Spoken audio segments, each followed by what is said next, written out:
नाज़रीन, ईरान चीन के J-10C फाइटर जेट्स खरीदने जा रहा है। ये एक मेगा डेवलपमेंट है जिससे इसराइल को शदीद तशवीश है, बल्कि इसराइल पूरी तरह से हिल गया है। ईरान चाइना से J-10C खरीदने जा रहा है और जाहिर बात है कि ईरान की एयरफोर्स के अंदर ये एक बहुत बड़ा लम्हा होगा अगर ये डील जो है वो तय पा जाती है, जिस पर काफी ज्यादा प्रोग्रेस हो गई है। इस वक्त ईरान के जो डिफेंस मिनिस्टर हैं वो चाइना में मौजूद हैं और हाई लेवल टॉक्स वहां पर हो रही हैं और यह भी मुतवक्के है कि ईरान के जो प्रेसिडेंट हैं वो भी चाइना का दौरा करें, क्योंकि इस जंग से पहले ये दौरा शेड्यूल था लेकिन इस जंग की वजह से वो मुअत्तल हो गया। लेकिन अब दोबारा ये पॉसिबिलिटी है कि ईरान के जो प्रेसिडेंट हैं वो भी चाइना का दौरा कर सकते हैं। लेकिन J-10C के हवाले से ये खबर सामने आ रही है। ईरान तेजी के साथ अपनी सप्लायर्स के ऊपर काम कर रहा है, अपने इत्तेहादियों के साथ इंगेज कर रहा है और अपनी असलहा प्रोडक्शन को बढ़ा रहा है, क्योंकि जंग जो है वो दोबारा होने जा रही है। ईरान के जो फॉरेन मिनिस्टर हैं उनकी जो स्टेटमेंट्स आई हैं उससे भी बिल्कुल वाज़ेह उन्होंने किया है कि दोबारा जंग के खदशात हैं और ईरान ने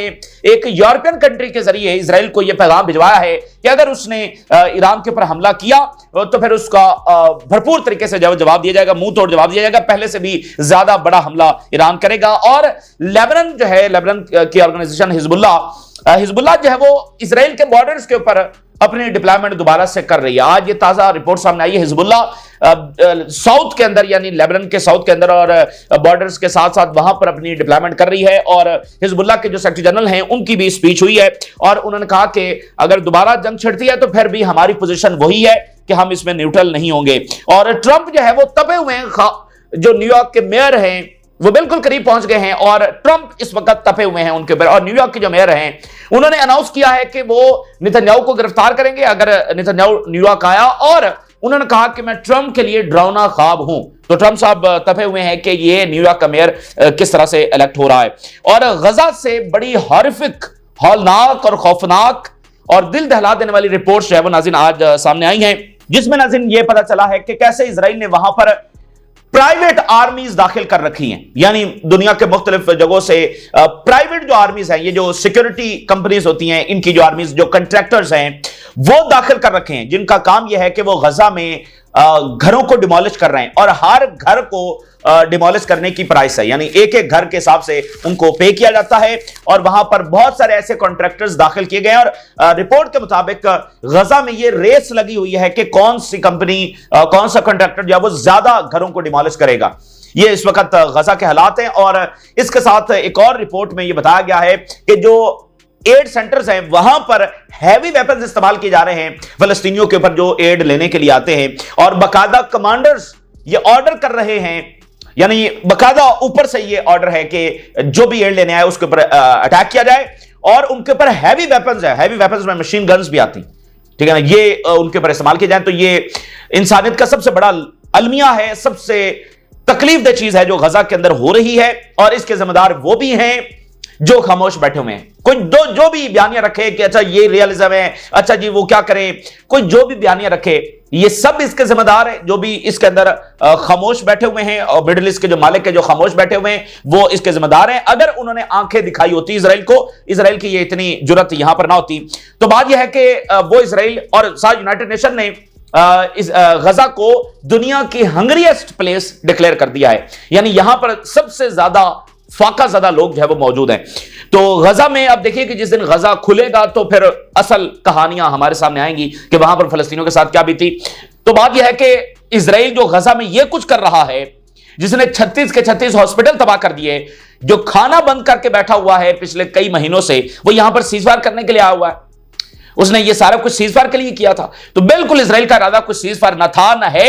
तो अगर सीजफायर होता है तो ये जाहिर बात है कि इजराइल की बहुत बड़ी डिफीट होगी और वो तमाम फ्रंट्स के ऊपर इस वक्त हार चुका है, ठीक है। और लेकिन यहां पर वो जेनोसाइड जारी रखे हुए, उसको कोई अस्करी कामयाबी जो वो नहीं हो सकी और इस वक्त वो अंडर सीवियर प्रेशर है गजा में सीजफायर के हवाले से। तो आज ये रिपोर्ट्स आई हैं, जाहिर बात है इससे और ज्यादा प्रेशर बढ़ने वाला है और खासकर मिडिल ईस्ट के मालिक के ऊपर बढ़ने वाला है।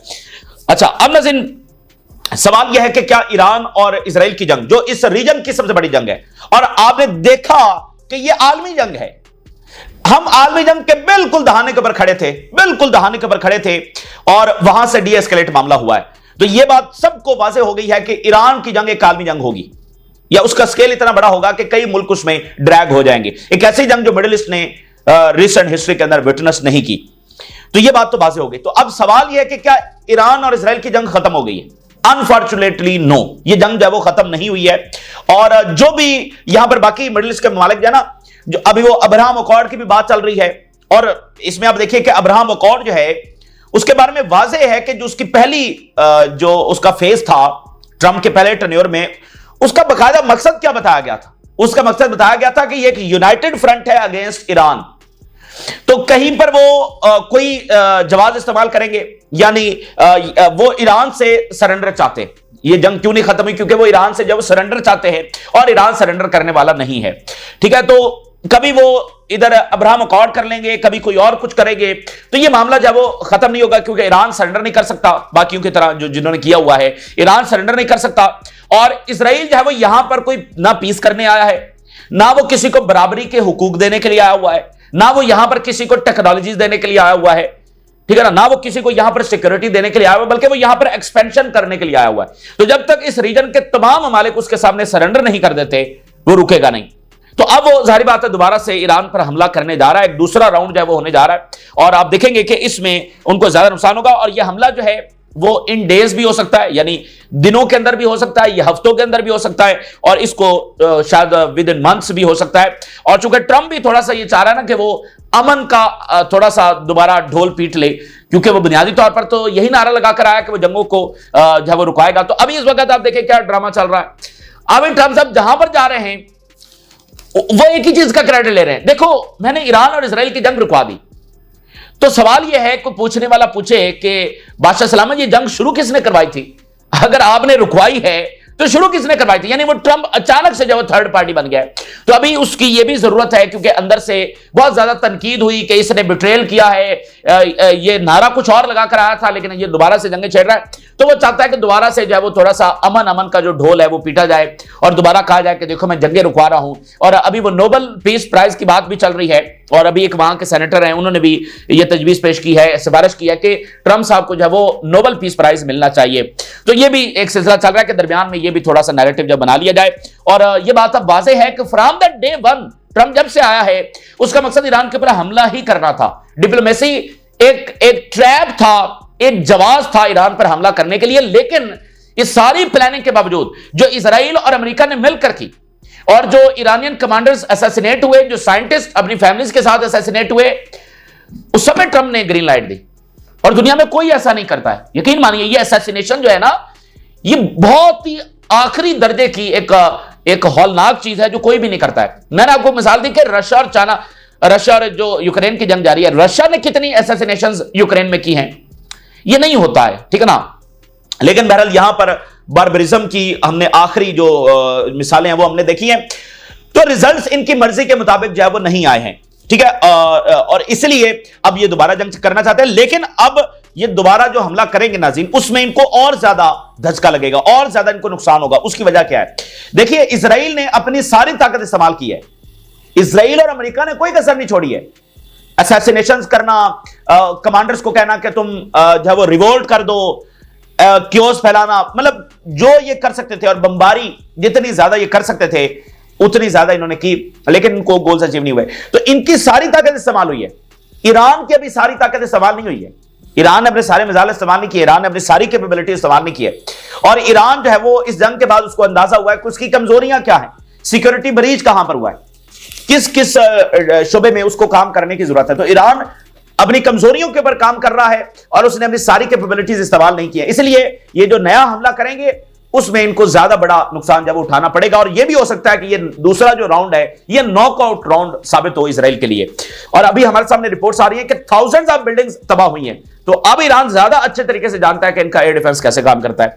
तो ईरान जब तेजी के साथ सप्लायर्स के ऊपर भी काम कर रहा है, अपने इत्तेहादियों से बात कर रहा है, जिसमें बड़ी खबर यह है कि ईरान के डिफेंस मिनिस्टर जो बीजिंग में मौजूद हैं, वहां पर J-10C के हवाले से डील सामने आ रही है। मैं हेडलाइंस आपके सामने रखता हूं, यह बड़ा गेम चेंजर जब साबित होने जा रहा है। Iran is considering the acquisition of Chinese J-10C fighter jets to rapidly replenish its outdated air force following a recent high-level defense talks in Beijing। ये जनाब इस वक्त खबर सामने आ रही है। और जनवरी 2025 के अंदर अली शादमानी उन्होंने ये कंफर्म किया था कि रशिया के साथ हमारी Su-35 की डील हो गई है, ठीक है ना, लेकिन यानी डील तय हो गई लेकिन डिलीवरी नहीं हो सकी। और रिपोर्ट के मुताबिक वो डिलीवरी इसलिए डिले है कि चूंकि रशिया की जंग चल रही है यूक्रेन से और नेटो के साथ वो लड़ रहा है, और रशिया को यह भी खतरा है कि बराह रास्त नेटो से किसी भी वक्त लड़ना पड़ सकता है, तो इसलिए वहां पर जो डिलीवरी है वो स्लो है। तो अब चूंकि ईरान के ऊपर हमला हो चुका है और दोबारा होने जा रहा है, तो इसलिए उनको रैपिड डिलीवरी की जरूरत है, इसलिए वो चीन से बात कर रहे हैं। और ये जो J-10C हैं ये 4+ जनरेशन के हैं, आप 4.5 जनरेशन इनको कह सकते हैं, और जो Su-35 हैं या F-35 हैं ये 5th जनरेशन फाइटर जेट्स हैं। तो ये J-10C ये कैपेबिलिटी रखते हैं कि ये F-35 को जो है वो टक्कर दे सके। खासकर इसमें जो जिन मिसाइलों से ये लैस है वो मिसाइल बहुत ज्यादा इफेक्टिव है, और air to air long range जो मिसाइल के साथ ये लैस है। और चाइना ने यानी वो बड़े जबरदस्त मिसाइल बनाए हैं, तो उनका बड़ा किरदार है, यानी ये जो इजरायली तारे हैं उनको बकायदा ये टक्कर दे सकते हैं। तो अगर ये रैपिडली डिलीवर कर दिए जाते हैं ईरान को, तो अगले राउंड से पहले पहले अगर ये डिलीवर हो जाते हैं तो फिर ईरान की जो एयरफोर्स है उसकी ताकत में भी बहुत ज्यादा इजाफा होगा। अभी तो उन्होंने ये सारी जंग एक भी फाइटर जेट इस्तेमाल किए बगैर लड़ी है, एक भी फाइटर जेट ईरान का नहीं उड़ा है। तो अगर ये J-10C आ जाते हैं जाहिर बात है एक उनकी बड़ी ताकत ये होगी। जो ईरानियन एम्बेसडर हैं बीजिंग के अंदर, उनकी जरा स्टेटमेंट देखिए। We hope that Europe and the US give up the illegal actions and authoritarian hegemony. बड़ा मानीखेज बयान है जो ईरानियन एम्बेसडर ने बीजिंग से दिया है, यानी वो कहीं और से भी दे सकते थे, लेकिन बीजिंग क्योंकि इस वक्त जो SCO वहां पर हो रही है उसका मतलब बुनियादी तौर पर बयानिया ही यही है कि हमने इनकी हेजेमनी के खिलाफ जब वो लड़ना है। तो ईरानियन एम्बेसडर वहां से ही बात कर रहे हैं। अच्छा, तो चीन और रशिया जब वो ईरान के साथ खड़े हैं, लेकिन इसका एक और सवाल भी है कि किस हद तक खड़े हैं। ये एक नई रियलिटी है जिसको हम आने वाले दिनों में देखेंगे, यानी चाइना और रशिया ईरान के साथ खड़े हैं, लेकिन अब जब ईरान के ऊपर हमला हो चुका है और दोबारा होने जा रहा है, तो जो पहले जो सपोर्ट का लेवल था उसके ऊपर तो बात नहीं बन सकती। अब तो चाइना और रशिया को डू मोर करना होगा, क्योंकि ईरान के ऊपर हमला हो चुका है, दोबारा होने जा रहा है। तो वह इस बात के ऊपर इत्तेफाक नहीं कर सकते, जो पहले वाली सपोर्ट थी वो बड़ी गैर मामूली थी, लेकिन अब तो जंग छिड़ चुकी है। तो अब हमें यह देखना है कि रशिया और चाइना किस हद तक ईरान के साथ खड़े होंगे। मिसाल के तौर पर आप देखें, अमेरिका जिस हद तक इजराइल के साथ खड़ा है, क्या वो इस हद तक इस तरह खुलकर ईरान की मदद को आ सकते हैं? चले इतना नहीं, क्या वो 60% इस कंपैरिजन में ईरान के लिए खुलकर आ सकते हैं? तो ग्लोबल साउथ में, ब्रिक्स में यही इस वक्त कंसेंसस डेवलप हुआ है और मजीद हो रहा है कि अगर हम सारे इकट्ठे ना हुए और चीन और रूस ज्यादा खुलकर ना आए, तो फिर एक एक करके सारे जब निशाना बनेंगे, अल्टीमेटली चाइना भी खुद उसका निशाना बनेगा। रशिया तो बन चुका है यूक्रेन जंग की सूरत में, लेकिन चाइना खुद जब निशाना बनेगा। चाइना का जो सबसे बड़ा फियर है, चाइना का जो सबसे बड़ा खौफ है, वो सैंक्शंस हैं। चाइना नहीं चाहता कि उसके ऊपर सैंक्शंस लगे और उसकी इकोनॉमी जो है वो श्रिंक हो जाए, ये उसका सबसे बड़ा फियर है। लेकिन अब जो दुनिया के अंदर नई रियलिटीज इमर्ज हो रही हैं, ईरान के खिलाफ जंग भी असल में चाइना के खिलाफ जंग है, तो इसमें चाइना का जो रोल है वो हमने देखना होगा कि वो किस हद तक आगे बढ़ते हैं। अच्छा, ईरान के जो फॉरेन मिनिस्टर हैं उनके बड़े अहम तरीन बयान आए हैं जिसमें यह बात कंफर्म हुई है कि ईरान के ऊपर दोबारा हमला होने जा रहा है। जरा 2-3 बयान देखिए। ईरान के फॉरेन मिनिस्टर कह रहे हैं, जो हमेशा पोलाइट बात करते हैं, उन्होंने कहा कि मैंने एक यूरोपियन मुल्क को हमने कन्वे किया है that make it clear to the Zionist entity, Israel को यह बात उसके कान खोल कर यह बता दो that any breach of the ceasefire will be met with an immediate response from us. अगर इजराइल ने कोई हमला किया तो फौरी हम जवाब देंगे। और फिर उन्होंने कहा कि European countries have not issued a single statement regarding the killing of tens of thousands in Gaza, and these double standards are what push the world toward chaos। तो अब ये देखें ना कि बकायदा यानी कि मशरिक से अब ये खुलकर, हालांकि ईरान और यूरोप के ताल्लुकात बड़े अच्छे रहे, तो अब ये खुलकर यहां से बातें हो रही हैं कि एक लफ्ज तुम्हारा गजा पर नहीं निकला, एक लफ्ज तुम्हारा यहां पर नहीं निकला कि पीसफुल न्यूक्लियर साइट्स के ऊपर हमला हुआ है, तो तुम्हारी क्या क्रेडिबिलिटी है, तुम्हारी हम क्या बात माने।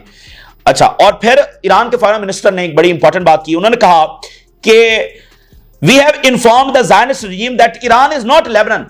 ईरान लेबनान नहीं है, and any violation of the ceasefire will met with the swift and precise response। ये बात बड़ी इंपॉर्टेंट है।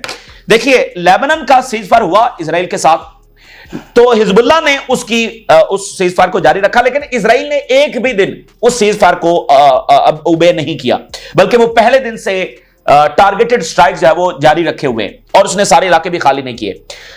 अच्छा, अब यहां पर ईरान के मामले में भी वो यही चाहते हैं कि यानी वो कोई ना कोई स्ट्राइक जो है वो यहां पर करते रहें। लेकिन यहां पर मसला क्या है?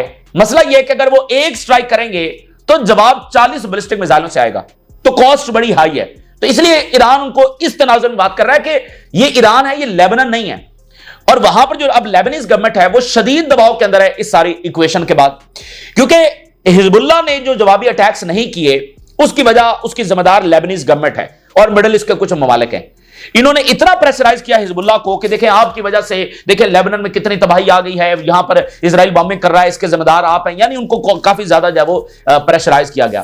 तो हिजबुल्लाह जब वो पीछे हट गए, ठीक है आप जाए संभाले, तो लेबनीज गवर्नमेंट अभी तक नहीं संभाल सकी।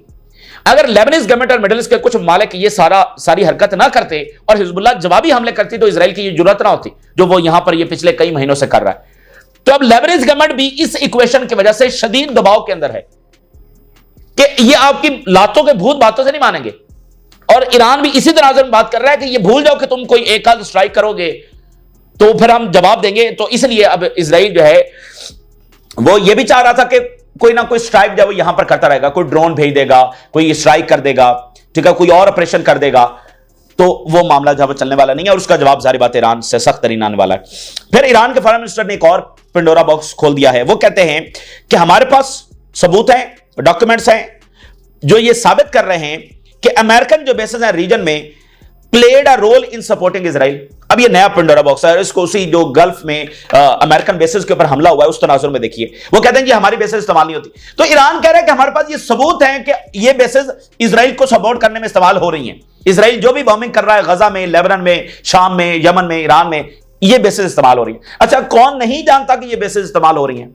सबको पता है ये बेसेस इस्तेमाल हो रही हैं। जिनके हां ये बेसेस हैं उनको भी पता है ये बेसेस इस्तेमाल हो रही हैं। लेकिन अब इस नई रियलिटी में अब मतलब चीजें ज्यादा डिफरेंट अंदाज के अंदर हैं कि आप कहते हैं हमारी बेसिस के ऊपर क्यों अटैक कर रहे हो? तो ईरान कह रहा है हमारे पास सबूत है कि आपकी बेसिस तो इस्तेमाल हो रही है, तो आप अमेरिका से जाकर पूछें। तो बहरहाल ये एक चीज है और जाहिर बात है जिनके हां ये अमेरिकन बेसिस हैं वो इस बात को पसंद नहीं करेंगे कि इस तरह की बात आगे चल पड़े कि ये बेसिस इजराइल की सपोर्ट कर रही है। तो मतलब इस तरह की चीजों को दबा दिया जाता है, लेकिन अब ये दब नहीं रही है बल्कि खुलकर सामने आ रही है। सीएनएन की एक बड़ी दिलचस्प रिपोर्ट सामने आई है। सीएनएन ये कह रहा है कि अमेरिका ने, ट्रंप इंतजामिया ने $30 बिलियन ऑफर किए हैं ईरान को और सैंक्शन रिलीफ ऑफर किया है और कुछ दीगर चीजें ऑफर की हैं कि दोबारा से नेगोशिएशंस की तरफ आ जाओ, दोबारा से नेगोशिएशन की तरफ आ जाओ। और ईरान के फॉरेन मिनिस्टर ने अभी जो बयान जारी किया कुछ ही देर पहले, उन्होंने कहा कि हमारी कोई अभी तक हम नहीं चाहते कि दोबारा नेगोशिएशंस हो। और जर्मन चांसलर की अभी स्टेटमेंट आई है कि we are ready to revive the nuclear talks with Iran. अब यहां पर ट्रंप इंतजामिया फंसी किस वजह से हुई है? यानी एक तरफ तो उनकी जंग की तैयारी है, लेकिन जैसे वो पहले एक ट्रैप चल रहे थे नेगोशिएशन का, अब भी वो उसी तरह से चाहते हैं।